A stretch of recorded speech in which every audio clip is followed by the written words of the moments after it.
자, 이제 우리가 진정으로 이 말씀 가운데서 이 마지막 때 어떻게 우리가 힘을 얻고 어떻게 준비되어야 하는가를 깊이 깨닫는 그러한 생각으로 임하시면 아마 잠이 달아나실 것입니다.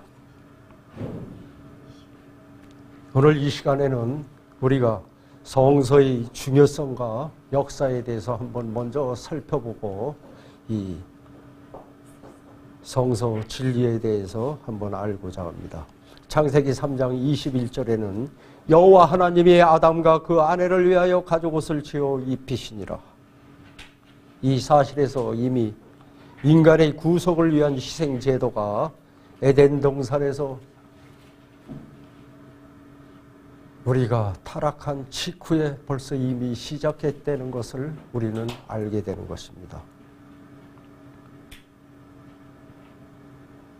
또한 우리는 죄를 인하여 타락하게 됨으로써 하나님과 교통하고 영생할 수 있는 생명나무에 이르는 곳에서 우리는 쫓겨나게 되었습니다. 창세기 3장 24절에는 그래서 이같이 하나님이 그 사람을 쫓아내시고 에덴 동산 동편에 그룹 둘과 두루도는 하얀금을 두어 생명나무의 길을 지키게 하시니라. 왜 하나님께서는 이러셨습니까? 분명히 성경에서는 죄의 삭은 사망이라고 했습니다. 만일에 그런 죄를 지은 인간들을 에덴 동산에 그대로 놔둘 것 같으면 거기에는 뭐가 있습니까? 생명나무가 있던 것입니다. 그 죄인들이 생명나무를 따먹고 계속 살 수 있기 때문에 그것을 죄가 그만큼 무섭다는 것을 그들에게 알려주기 위해서 에덴 동산에서 쫓아내시고 쫓아내신 것뿐이 아니고 그 생명나무로 가는 입구에다 화원검을 두셔서 그 생명나무의 길을 이르게 막아놓고 지키게 하신 것입니다. 이러하듯이 성서의 역사는 범죄한 인류의 역사와 그 시작과 끝을 함께하고 있는 것입니다. 저 창세기에서 시작하여서 요한계시록에서 그 끝을 찾게 되는 긴 역사를 통해서 신구약 성경의 중심을 관통하고 있는 것이 바로 성서 제도인 것입니다. 그래서 우리는 죄로 인해서 성서의 동편 문을 찾게 되며 속죄서의 그룹 사이에 좌정하셔서 백성들에게 말씀하시는 하나님과 거기에 나타난 임재의 영광인 세키나 곧 화원검의 형체를 우리가 보게 되는 것입니다. 출애굽기 25장 19절 22절을 보겠습니다.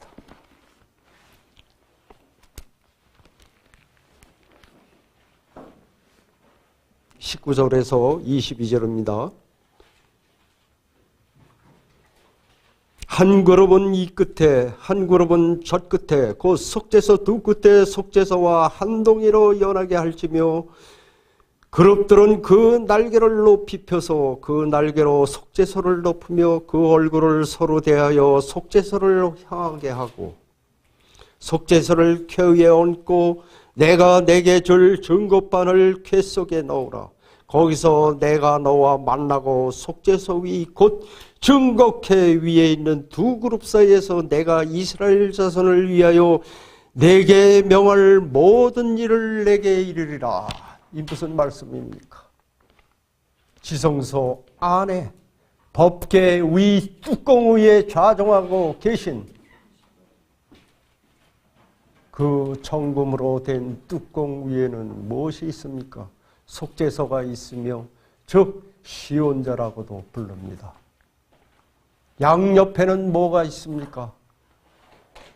두 그룹 천사가 날개를 펴고 십계명이들은 언약궤를 향하여서 얼굴을 경외감으로 가득 차서 지켜보고 있는 것이 지성소 안의 법궤 위에, 즉 쉬운 자 하나님의 자를 우리는 알게 되는 거예요. 나중에 이 문제에 대해서는 또 이야기할 것입니다. 가인과 아벨의 제사 형태에서 아벨의 제사야말로 성서의 내용인 제사 제도가 이미 그때에 확립되어 있었음을 알게 되며 올바른 성서 제도의 이해와 실천이 인간의 구원에 얼마나 필수적인가를 보여주게 되는 것입니다. 자, 그러면 간단히 성서 제도의 역사가 어떻게 변천해 왔는가를 우리가 한번 알아보겠습니다. 자, 먼저 제일 처음 아담이 죄를 짓고 처음 에덴에서 쫓겨나서 그때부터 시작한 것을 우리는 무슨 정서라고 합니다? 원시성서라고 합니다. 원시성서. 어느 때부터 어느 때까지입니까? 아담의 때부터 노아 때까지입니다. 창세기 4장 3절에서 4절에 보면 가인은 땅의 소산으로 제물을 삼아 여호와께 드렸고 아벨도 양의 첫 새끼와 그 기름을 드렸더니, 두 가지 제사가 있죠.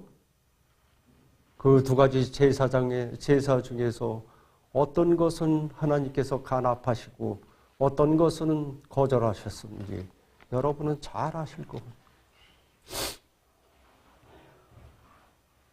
그것이 아담 때부터 시작한 것이 언제 끝났습니까? 원시 성서가 노아 때 끝났습니다. 자, 두 번째는 제단 성서를 말합니다. 어느 때부터 어느 때까지입니까? 노아 때부터 언제까지입니까? 시내산에서 모세가 십계명을 받을 때까지, 그때를 제단 성서라고 합니다. 제단 성서입니다. 두 번째.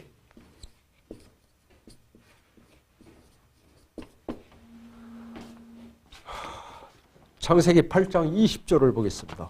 노아가 여호와를 위하여 단을 쌓고 모든 정결한 짐승 중에서 모든 정결한 새 중에서 취하여 번제를 단에 드렸더니, 홍수로 세상의 물이 꽉 찼다가 그것이 다 감하였을 때 제일 먼저 나와서 노아가 한 일이 바로 단을 쌓고 번제를 드렸던 것입니다.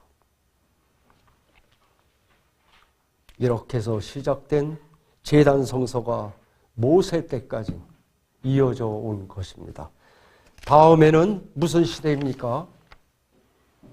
성막 시대를 얘기합니다.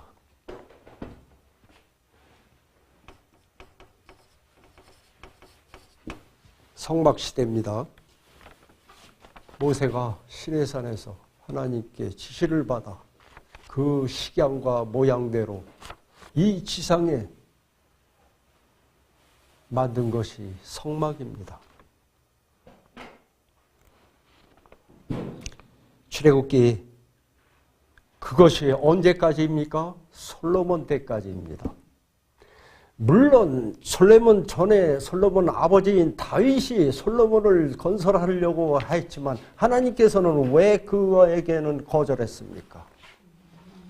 다윗은 치세 동안에 너무 많은 피를 흘렸기 때문에 하나님께서는 다윗을 떠나 그 아들 솔로몬을 통해서 성전을 짓게 했던 것입니다. 출애굽기 25장 8절 9절입니다.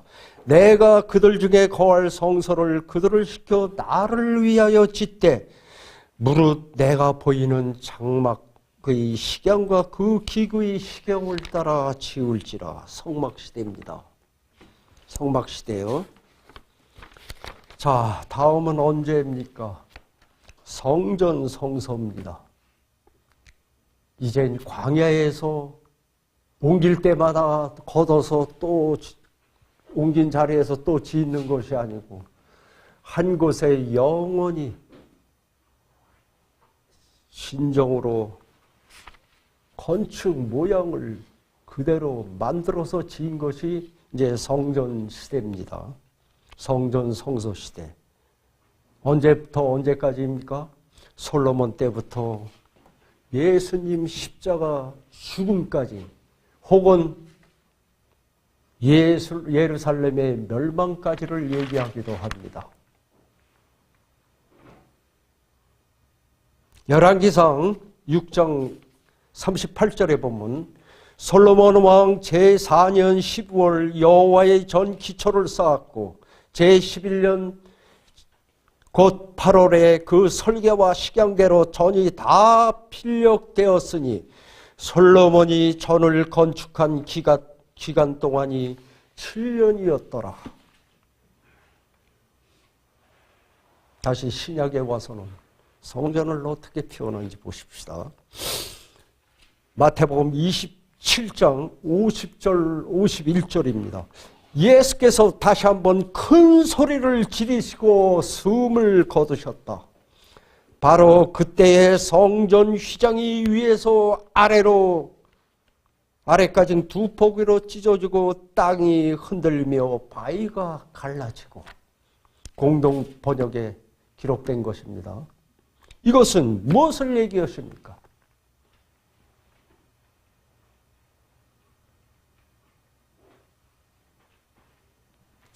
예수님이 육체가 성전으로 비유됐음으로 인하여서 지상에서 이루어지던 이 제사 제도가 이 순간에 숨을 거두시면서 다 이루었다 말씀하시면서 이 땅에서는 다 이루었다 하시면서 숨을 거두시고,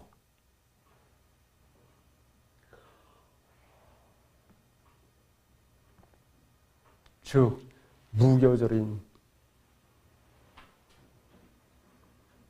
유월절에 십자가에서 돌아가시고 무교절에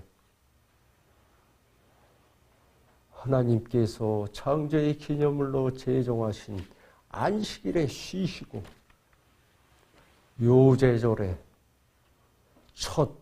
죽음의 첫 열매로서 부활하신 것을 의미한 것입니다. 오늘 절기에 대해서 말씀하셨지만 오늘은 간단히 이 절기를 하고 나중에 아마 이거 가지고 또 한번 우리가 얘기할 때가 있을 겁니다. 즉 무엇이냐 하면 예수님을 통해서 이 성전 자체가 예수님을 나타내기 때문에 우리가 성전을 통해서 한번 예수님이 무엇을 하고 계신가를 더 깊이 알기 위해서 우리가 성전을 알아야 되는 것입니다. 다음 마지막으로 무슨 성소입니까? 하늘 성소 또는 육체 성소라고 합니다. 언제부터 언제까지입니까? 예수 그리스도의 승천도부터 예수님 재림 때까지를 얘기하는 겁니다. 승천 때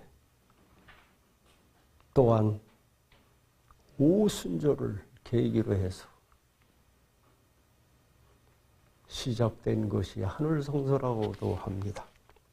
요한복음 2장 19절 21절에는 예수께서 대답하여 가라사대 너희가 이 성전을 헐라 내가 사흘 동안에 일으키리라. 유대인들이 가라되 이 성전은 46년 동안의 지었건을 내가 3일 동안에 일으키겠느냐 하더라. 그러나 예수는 성전된 자기 육체를 가리켜 말씀하신 것이라. 제자들이나 이 당시에 바리새인들이나 유대인들이나 서기관들이나 예수님의 이거 깊으신 뜻을 저들은 알아듣지 못한 것입니다.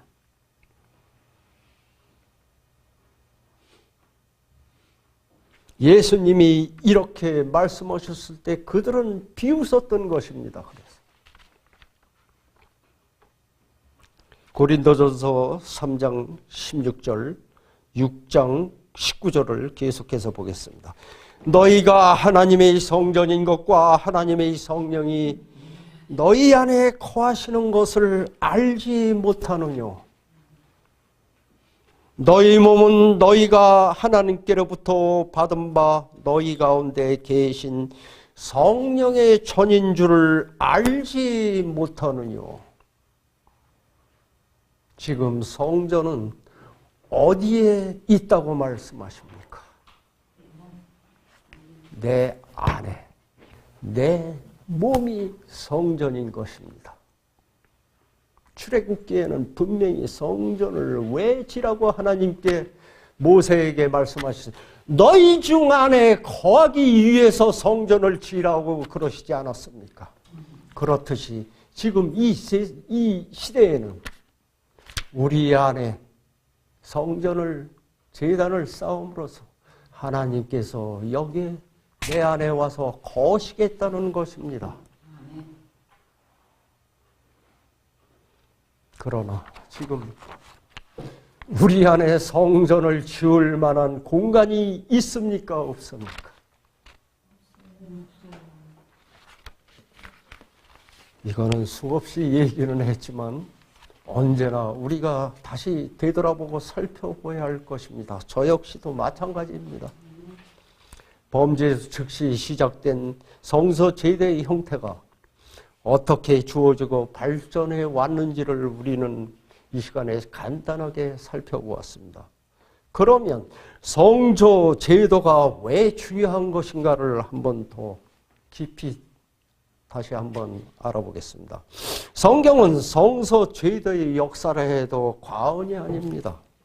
범죄로 인하여 생명의 근원이신 하나님과 단절된 인간을 하나님과 화목하게 하기 위하여 한 장소를 마련하셨 것이 바로 성소입니다.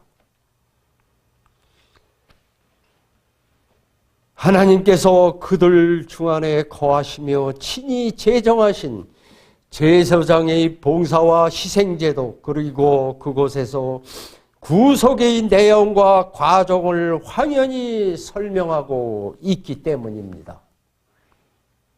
속죄의 원리가 낱낱이 설명된 구속의 개혁의 청사진이며 십자가로 드러난 하나님의 공의와 자비를 가장 정확하게 설명한 것이 바로 성소 제도이기 때문입니다.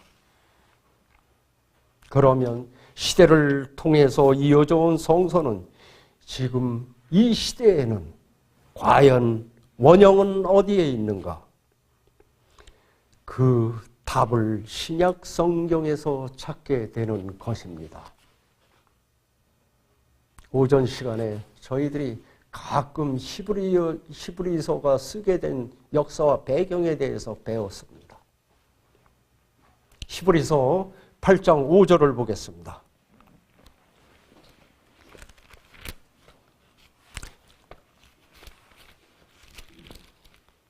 히브리서 8장 5절입니다.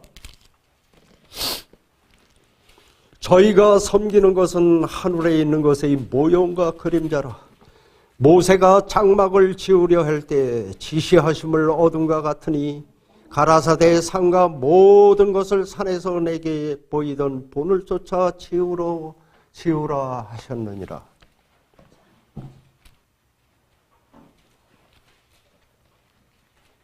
무엇이라고 말씀하십니까? 저희가 섬기는 것은 하늘에 있는 것의 모형과 그림자라고 말씀하십니다. 그러면 원형은 어디에 있다는 것입니까? 하늘에 있다는 것을 분명히 증거하는 것입니다. 히브리서 9장 23절을 보겠습니다.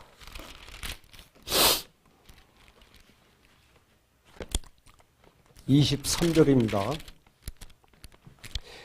그러므로 하늘에 있는 것들의 모형은 이런 것들로서 정결케 할 필요가 있었으나 하늘에 있는 그것들은 이런 것들보다 더 좋은 제물로 할지니라. 무엇이 대비됩니까? 하늘에서는 더 좋은 제물로 할지라고 말씀하십니다. 지상에서는 무엇을 통해서 희생제물을 삼았습니까? 송아지나 염소와 동물들을 통해서 제물을 삼았습니다. 그러나 그런 것이 아닌 더 좋은 제물, 즉 예수 그리스도의 피를 가지고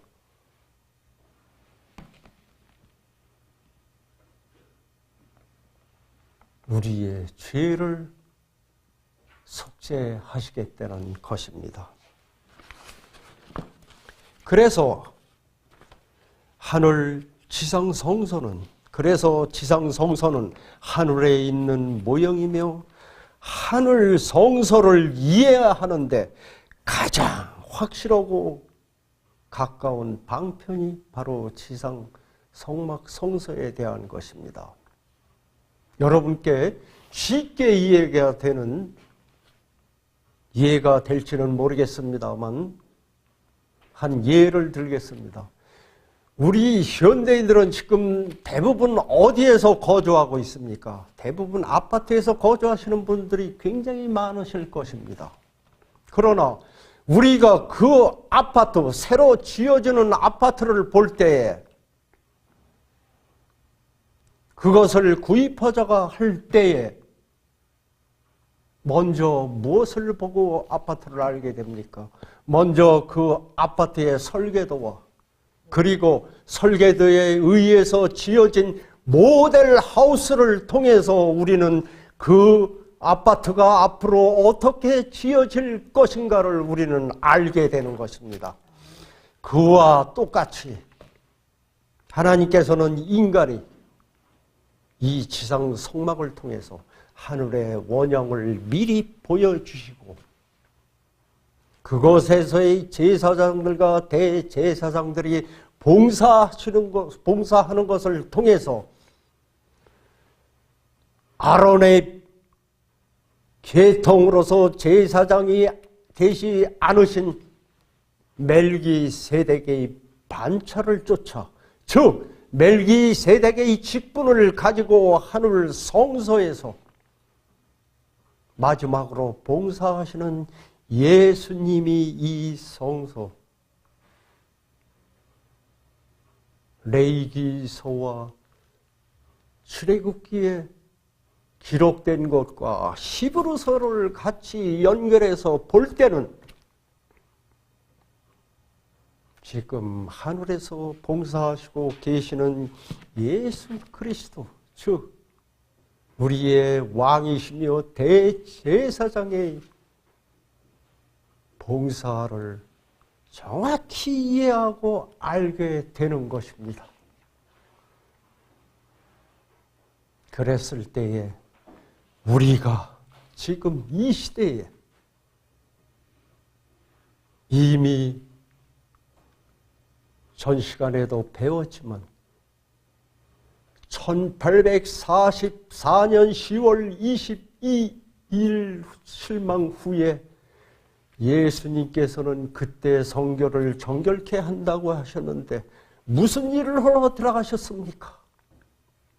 비록 세상 사람들이나 월리안 밀러까지도 그것이 세상을 예수님께서 이 땅에 직접 재림하셔서 세상을 정결케 한다고 믿었지만 그 후에 성서 진리를 통해서 무엇을 알게 됐습니까?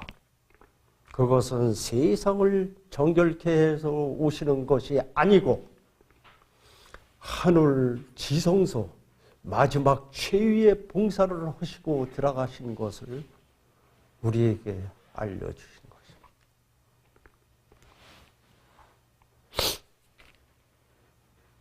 히브리서 4장 14절 16절을 보겠습니다.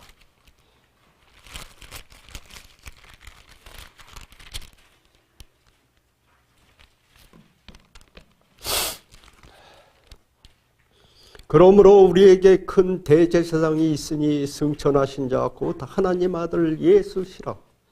우리가 믿는 도래를 굳게 잡을지어다. 우리에게 있는 대제사장은 우리 연약함을 채울하지 아니하는 자가 아니요 모든 일에 우리와 한결같이 시험을 받은 자로되 죄는 없으시니라. 그러므로 우리가 긍휼하심을 받고 때를 따라 돕는 은혜를 얻기 위하여 은혜의 보좌 앞에 담대히 나아갈 것이니라.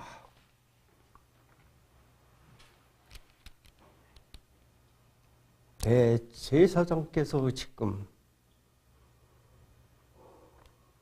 하늘 지성소에서 우리를 위해서 최후의 봉사를 하고 계시는 것입니다. 그러나 우리가 그분을 알 때에 우리와 같이 한결같이 시험을 받으셨고 끝내는 우리의 죄를 위해서 십자가에 자기 목숨을 바치신 자기의 몸을 희생하신 예수 그리스도께서 그분이 죄가 없으셔서 죄가 있으셔서 죽음을 맛보신 것입니까? 그것은 오직 우리의 죄를 짊어지시고 우리의 죄를 속량하시기 위해서 십자가 위에서 희생 제물이 되신 것입니다. 그분이 그때에 가진 상처를 그대로 가지고 하늘 지성소에 지금 들어가 계신 것입니다.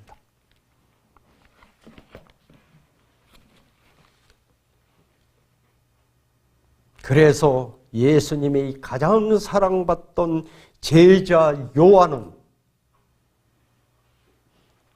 계시 가운데 승천하신 후 봉사하시고 계는 예수님께서 교회를 대표하는 7 금촛대 사이에서 봉사하시고 계시는 모습을 본 것입니다. 요한 계시록 1장 12절 13절에 기록되어 있고 4장 5절에도 하늘 성소에 계시는 인자 같은 예수님을 증거하시는 것이 있습니다. 이것은 우리가 나중에 또 살펴보기로 하고 오늘은 성서 문제를 이야기할 테니까는 그것에 대해서 먼저 아시기 바랍니다. 또한 그리스도의 중보를 나타내는 향단과 향로의 기능도 요한은 목격했습니다. 계시 가운데서 십계명이 들어있는 언약궤가 보관된 성소 건물 둘째 칸 곧 지성소가 열리는 장면도 목격했으며 계시록 11장 19절입니다. 계시록 15장 5절에서는 지성소 봉사가 끝나는 장면도 목격했습니다. 나중에 요 계시록에 있는 문제는 또 우리가 짚어볼 테니까 한번 찾아보십시오. 여기에서 목격한 것들이 이 성소의 안에 있는 이 기구들을 통해서 그대로 증거될 것입니다. 그러니까 우리는 이것을 통해서 즉 창세기부터 시작된 성소 제도를 통해서 성경의 마지막 장인 요한 계시록에서 이것을 찾아야 되는 것입니다. 그래야만 지금 세상 바깥의 교회에서 생각하는 그러한 오류에 빠지지 않고 우리가 진리 가운데서 지금 이 시대에 어떻게 우리가 서야 되는 것을 정확히 알 수 있으며 거기에 맞춰서 우리는 준비가 될 수 있는 것입니다. 아멘이십니까? 자, 그러면 우리가 먼저 이 지상에 세워진 이 성막 평면들을 통해서 하나하나 그 기구들과 그 안에 있는 의미를 하나하나 찾아서 보겠습니다. 그림에서 보다시피 성소는 세 부분으로 구분되어 있습니다. 먼저 흰세마포를 상징하는 포장으로 둘러쳐진 뜰이 있습니다. 뜰입니다. 뜰. 그 다음에 무엇이 있습니까? 휘장, 뜰에서 휘장 안으로 들어가면 첫째 칸이 있는 것입니다. 첫째 칸. 첫째 칸 지나서 둘째 칸에 들어가면 여기가 어디입니까? 지성소십니다. 시온자가 있는, 하나님의 보호자가 좌정하고 계시는 시온자가 있는 곳입니다. 이렇게 성소를 보게 되면 크게 세 부분으로 나누어져 있습니다. 그리스도의 의의를 나타내는 세마포 포장 울타리로 둘러싸인, 세마포 포장으로 둘러싸인 울타리를 말합니다. 성서의 뜰과 성막 첫째 칸인 성소, 그리고 둘째 칸인 지성소로 이렇게 크게 세 가지로 구분되어 있는 것입니다. 먼저 뜰로 들어가 보겠습니다. 나중에 집에 가서 한번 찾아보십시오. 출애굽기 27장 9절에서 19절까지, 38장 9절 20절에서 참고하십시오. 뜰에 먼저 들어가면 입구가, 뜰에 들어가기 전에 입구가 나올 것입니다. 입구. 어디 쪽에 있습니까? 동쪽에 있습니다. 그리스도의 흠없는 의의를 상징하는 흰 세마포로 포장으로 둘러쳐진 성소뜰의 동편에 하나의 입구가 있습니다. 그것은 범죄로 인하여 닫혀진 에덴 동산 동편, 우리가 처음에 알아봤죠. 창세기 3장 24절에 있는, 즉 생명나무로 들어가는 입구가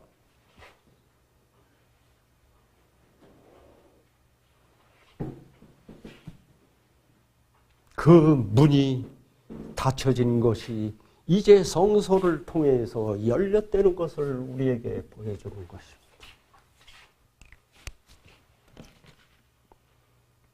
자, 입구를 지나면 제일 먼저 뭘 대하게 됐습니까? 번제단이 있습니다. 뜰 중앙에 번제단이 있는 것입니다. 뜰 북편에서 죄인이 자기 죄를 속죄하기 위해서 양이나 염소나 수송아지를 데리고 와서 이 북편 뜰에서 잡은 동물을 번제단 위에, 노수로 만드준 번제단 위에 불로 사르고 그 피는 번제단 밑에 쏟아 뿌리게 되어 있습니다. 레위기 4장 7절, 18절, 25절을 참고하시기 바랍니다. 성소의 뜰은 이와 같이 그리스도의 지상 생애 동안의 봉사를 나타냅니다. 이 뜰에서의 봉사, 즉 척한에 들어가기 전에는 무엇을 나타낸다고요? 그리스도께서 이 땅에 오셔가지고 그분의 생애의 봉사를 나타내는 것이 뜰에서의 봉사인 것입니다. 아멘이십니까?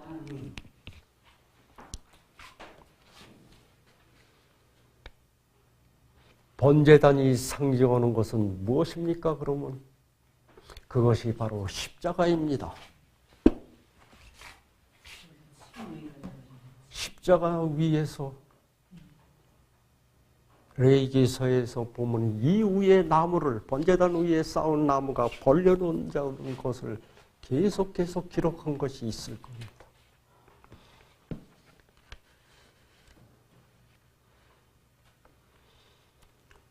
예수님을 자신을 인간을 위한 속죄의 희생 제물로서 온전히 불을 사르셨던 것이며 피를 남김없이 쏟으신 겁니다.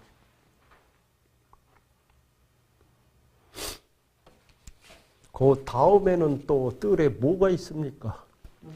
물두멍이 있습니다. 물로 가득 차여진, 우리가 쉽게 이해해서는 큰 대야라고 생각하시면 됩니다.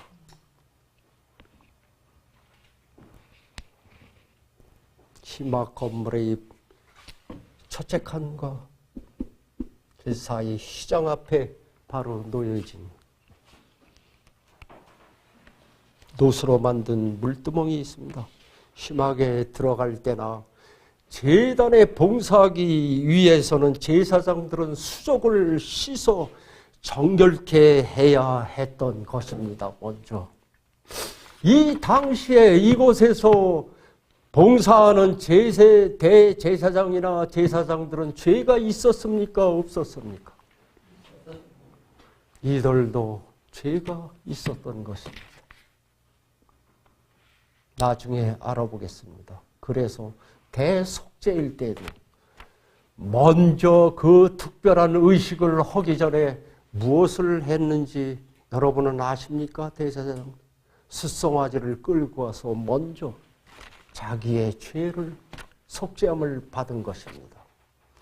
대속죄일에도 속죄일 특별한 의식이 대속죄일 의식이 있기 전에 매일 365일 끝나지 않던 매일의 봉사는 그날도 했던 것입니다.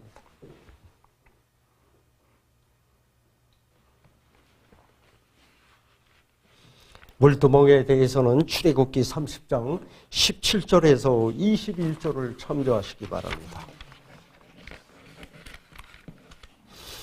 이것은 물두멍은 십자가에서 얻은 속죄함과 함께 우리가 경험해야 할 중생의 시춤, 즉 디도서 3장 5절의 말씀, 증서의 시춤, 즉 또 우리가 경험하는 거듭남의 침례와 세종 예식을 상징하는 것입니다. 뜰에서의 과정에서 보듯이 우리는 자신의 죄인임을 깨닫고 성서의 제물을 가지고 들어온 사람은 뜰에 준비된 그리스도의 피로 죄사함을 받고 불로 그 죄를 대신한 제물이 사려지며 물로 씻겨져 흠없고 점없는 어린 양 같은 그리스도의 보배로운 피로 의롭게 되는 것이며 이것이 칭의 경험인 것입니다.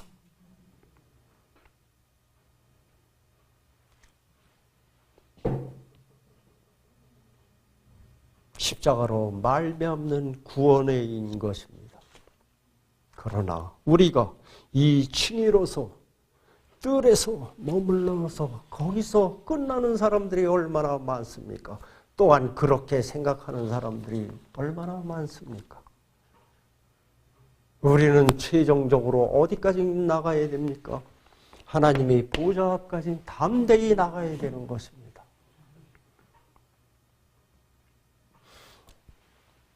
여기서 이 첫째 칸도 못 들어가 보고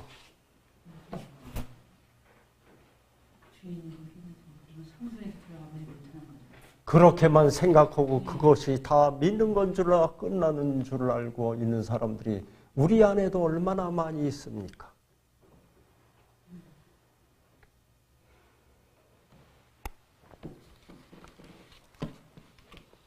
여러분은 예수님의 이러한 희생에 의한 구원에 감사하시길 바랍니다. 성막들에서 행해진 봉사는 모두 그리스도의 생애 중 이 땅에 오셔서 이루어진 일들인 것입니다.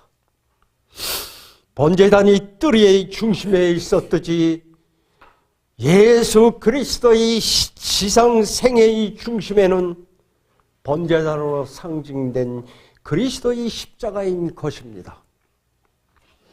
그 십자가상에서 예수님께서는 인류를 위한 속죄 제물과 화목 제물로 온전히 바쳐졌으며 창에 찔리신 옆구리에서 피와 물이 흐름으로써 죄악을 씻는 샘이 열린 것이며 동편문이 활짝 우리 앞에 열린 것입니다.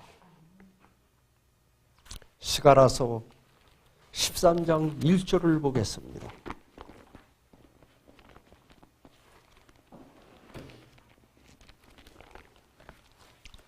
스가랴서 13장 1절입니다. 그날의 죄와 더러움을 씻는 셈이 다윗의 족쇄가 예루살렘 거민을 위하여 열리리라. 열리리라. 그러고 스가랴서에는 예언하고 있습니다. 이 일 또한 우리에게 베풀어 주신 큰 주님의 은혜이신 것입니다. 이것이 물과 불과 피로 이루신 지상 생애 동안의 그리스도인 봉사인 것입니다. 자, 이제 성소뜰을 지나 첫째 칸인 성소 안으로 들어가 보겠습니다. 첫째 칸입니다.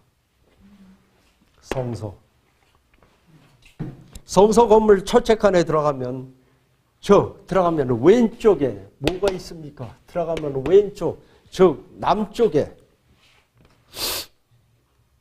순금으로 만든 등대가 감람나무의 기름을 태우며 빛을 내고 있습니다. 이 공간에는 밖의 빛은 전혀 차단된 곳입니다. 밖의 빛은 전혀 들어올 수 없는 곳입니다. 오로지 촛불에서 나는 빛으로 밝혀지는 것뿐입니다. 등대에 대해서는 출애굽기 25장 31절 40절에서 참조하시고 레위기 24장 2절을 찾아보겠습니다. 레위기 24장 2절입니다.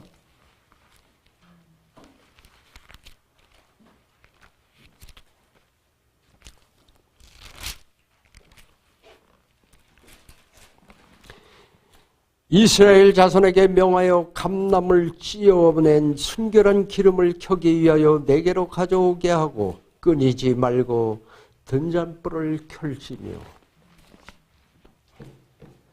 또한 시편 기자는 주의 말씀은 내 발의 등이요 내 길의 빛이니이다 하고 말을 합니다. 기름이 상징하는 성령의 능력이 역사할 때 불로 연단한 금 같이 변화되어 찢기는 태워지고 순금 같은 성품을 통하여 하나님의 형상을 충만히 반사하는 우리가 되며 교회가 되는 것입니다. 2절에서 6절입니다. 스가랴서.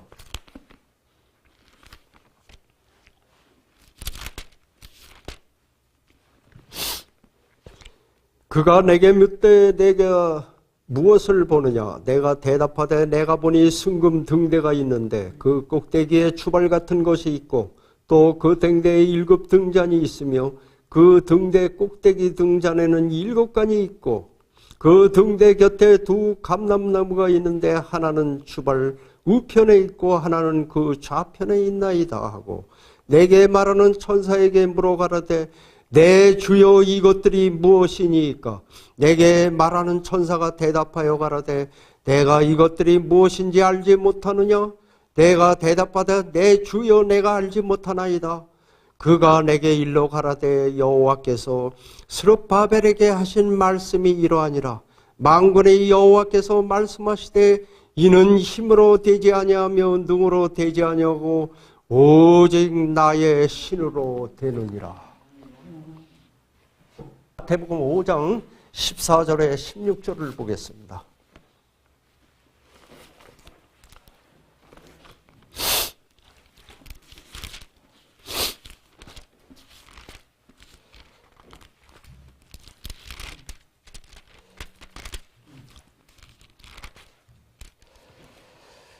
너희는 세상의 빛이라. 산 위에 있는 동네가 숨기우지 못할 것이요 사람이 등불을 켜서 말 아래 두지 아니하고 등경 위에 두나니 이러므로 집안 모든 사람에게 비추느니라.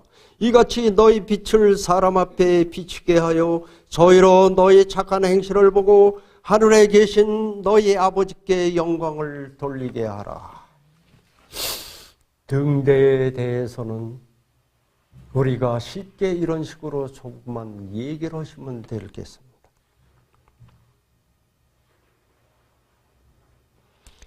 우리가 하나님의 형상을 충만히 반사할 수 있는 빛의 역할을 분명히 당부하시고 계시는 것입니다. 그랬을 때 우리에게서 나가는 그 빛을 통해서 많은 영혼들이 하나님께 영광을 돌리게 될 것입니다.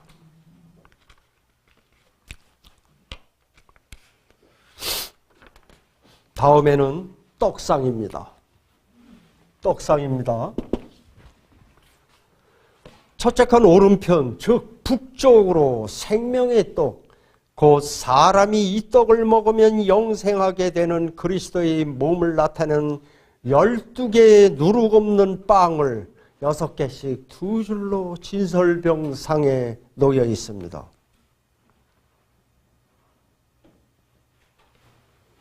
요한복음에는 무엇이라고 말씀하십니까? 예수님이 나에는 떡이라고 말씀하십니다. 나는 생명을 주는 떡이라고 말씀하시는 것입니다. 또한 요한복음 1장 14절에 우리가 유념해 두어야 할 말씀이 있는 것입니다. 말씀이 육신이 되신 그리스도, 육신을 말씀으로 표현된 성경 말씀을 신비하게 표한 상징의 말씀인 것입니다. 말씀이 육신이 되어 우리 가운데 거하심에 우리가 그 영광을 보니 아버지의 독생자의 영광이요 은혜와 진리가 충만하더라. 이처럼 말씀을 통하여 우리의 마음을 밝히시는 성령의 인도함을 받고 날마다 새 힘을 공급하시는 그리스도의 몸이 되는 말씀을 먹고 성령의 감동하심과 그리스도의 중보로 드리는 기도를 통해서 그리스도 안에서 변화와 성숙된 삶을 계속하는 것이 이것이 바로 성화의 과정인 것입니다. 이제 칭의에서 한 단계 넘어서 성화의 단계로 들어가는 것입니다. 에베소 4장 13절에서 15절을 보겠습니다.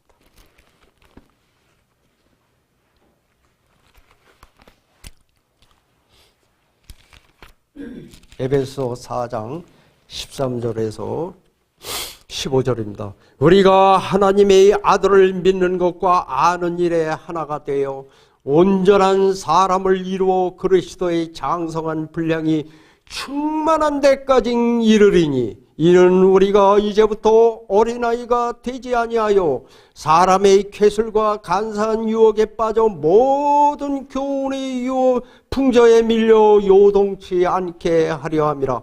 오직 사랑 안에서 참된 것을 하여 범사에 그에게까지 자랄지라. 그는 머리니 곧 그리스도시라. 우리는 어린아이에서 머물 것이 아니라 그리스도의 장성한 분량이 충만한 데까지 자라기를 그리스도께서는 우리에게 원하시고 바라시고 계시는 것입니다.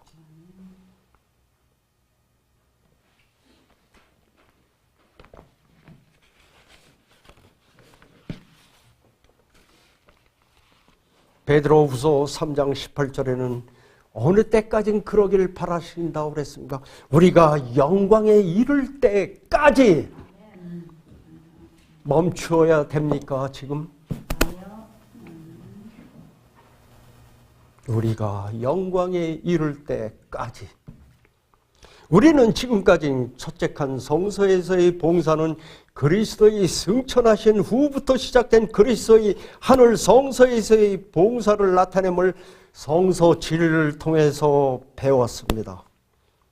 지상 생애를 상징한 성막들의 봉사를 통해서 마련하신 물과 불과 피로써 죄인들을 의롭게 하신 그리스도께서는 오순절부터 시작된 하늘 성서 봉사를 통하여 의롭게 된 사람들을 다시 죄악에 빠지지 않게 보존되도록 진리의 성령을 통하여 거룩하게 하시는 봉사를 지금도 쉬지 않고 계속하고 계시는 것입니다.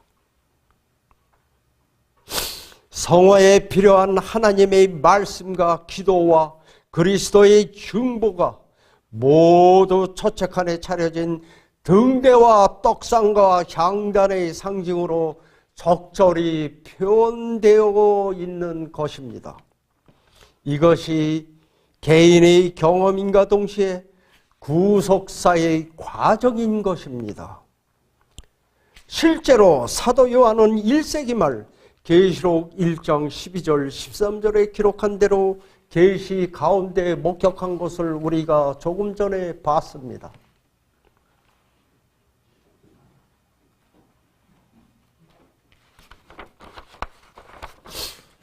자, 다음은 둘째 칸 지성서에 대해서 알아보겠습니다.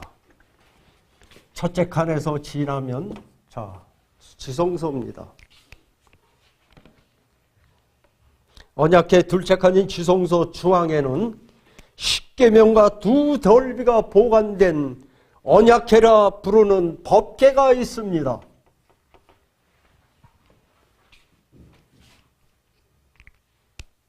그리고 안팎으로 금을 입힌 법궤 뚜껑은 정금판으로서 이것을 바로 이 위에 덮인 뚜껑을 정금판으로 만들어졌는데 이것을 속죄소 또는 시온자라고 부릅니다.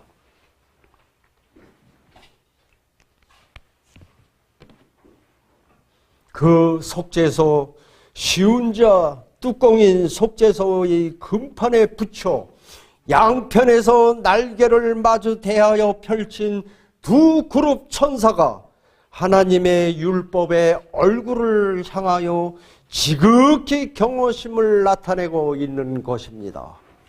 법궤 양쪽에는 두 그룹 천사가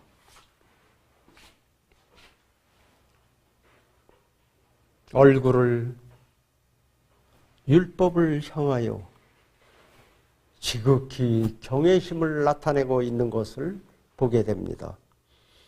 다음 두 그룹 즉 덮는 그룹 사이에는 가운데입니다. 하나님의 임재를 나타내는 영광의 빛이 드리워져 있으며 이러한 빛의 임재를 쉐키나라고 부르는데 이는 거하다라는 히브리어 동사에서 나온 말인 것입니다.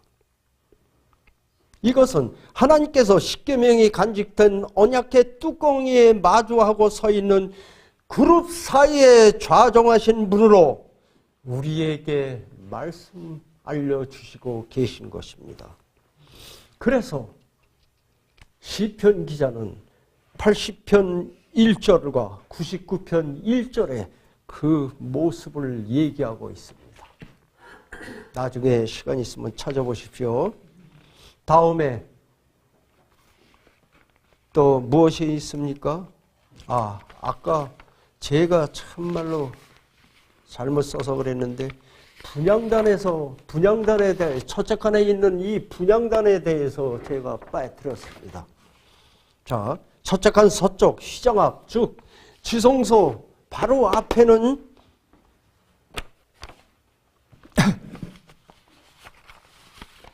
정금으로 입힌 분향단이 있어서 아침 저녁 등불을 손질할 때 함께 향을 사루어 주게 했습니다. 출애굽기 30장 7절 8절을 참조하시겠습니다. 이 향은 무엇입니까? 성도들의 기도인데 계시록 5장 8절 8장 3절에 성도들의 기도라고 그랬습니다. 향이 사루. 향이 지성소를 넘어가 온 방을 가득 채우듯 그리스도의 끊임없는 은혜의 중보로 성도들이 탄원이 하나님께 간합되고 있는 것입니다. 지성소와 첫째 칸의 사이 위에는, 휘장이 달려있는 위에는 공간이 있기 때문에, 꽉 막혀진 것이 아니고 공간이 있기 때문에 여기서 피어진 향은 이 위를 통해서 지성소 안을 가득 메우게 되는 것입니다. 그것이 우리의 분명히 기도라고 얘기해요. 예수님께서는 우리의 기도를 모아 하나님 앞에, 아버지 앞에 중보를 하고 계시는 것입니다.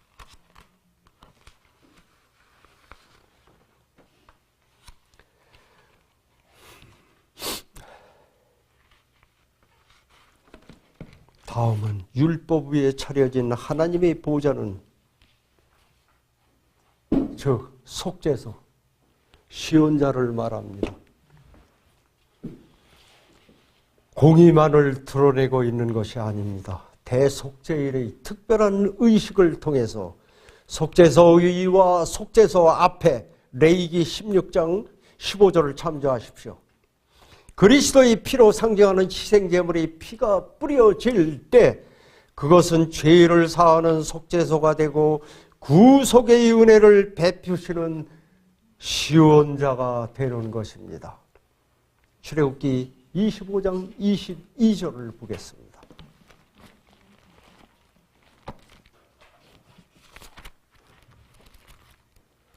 출애굽기 25장 22절입니다.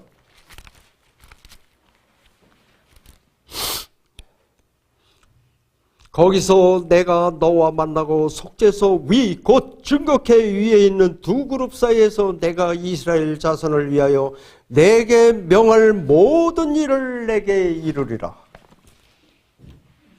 온 인류가 범한 율법이 요구하는 공의의 대가를 십자가의 대속으로 넘치게 치르신 하나님의 은혜가 법계율을 덮을 때 의와 공의가 보좌의 기초라 인자함과 진실함이 주를 앞서 행하시게 하신 구속의 섭리인 것입니다. 시편 89편 14절의 말씀입니다. 우리는 지금 칭의와 성화의 단계까지 성서 봉자를 통해서 배웠습니다. 다음에는 무엇이 남았습니까? 영화의 단계가 있습니다. 뜰에서 십자가의 구속을 통하여 위롭게 되고 첫째간에서 말씀과 기도를 통한 성령의 사역으로 마음을 새롭게 함으로 변화를 받아 거룩하게 됨을 경험한 성도들은 마침내 영화롭게 되어 하나님 앞에 이루는 영광의 경험에 참여하게 되는 것입니다. 우리의 최종 목표는 거기까지입니다. 조금 그때 예수님께서 재림하실 때 순식간에 호련히 변화되어 영광스러운 것으로 다시 살게 되는 구원의 극치요 완성으로 영생을 얻게 되는 것입니다. 고린도 전서 15장 51절 43절을 보고 이 시간은 마치겠습니다. 고린도 전서 15장